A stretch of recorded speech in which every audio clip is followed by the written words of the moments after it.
শান্তির বাজার ইকো পার্কে অসামাজিক কর্মকাণ্ডের অভিযোগ উঠেছে বলে জানা গেছে। অভিযোগের সত্যতা যাচাইয়ের কাজ চলছে।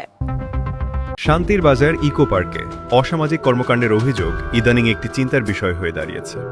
স্থানীয় সূত্র অনুযায়ী পার্কের ভেতরে নির্জনতার সুযোগ নিয়ে কিছু অপ্রীতিকর ঘটনা ঘটছে, যা সাধারণ দর্শনার্থীদের জন্য অস্বস্তিকর।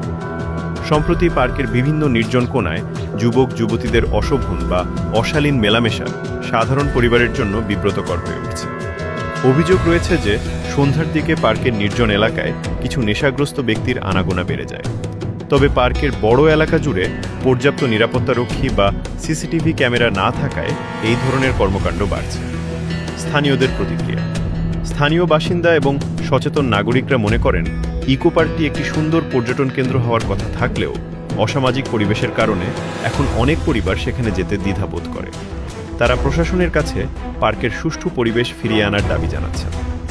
সন্ধ্যার পর পার্কের ভেতরে পর্যাপ্ত আলোর ব্যবস্থা করা, যাতে কোনো অন্ধকার কোণ না থাকে। তাদের দাবি পার্কে প্রবেশের ক্ষেত্রে নিয়মাবলী কঠোর করা এবং অসামাজিক কাজে লিপ্ত ব্যক্তিদের বিরুদ্ধে আইনি ব্যবস্থা নেওয়া।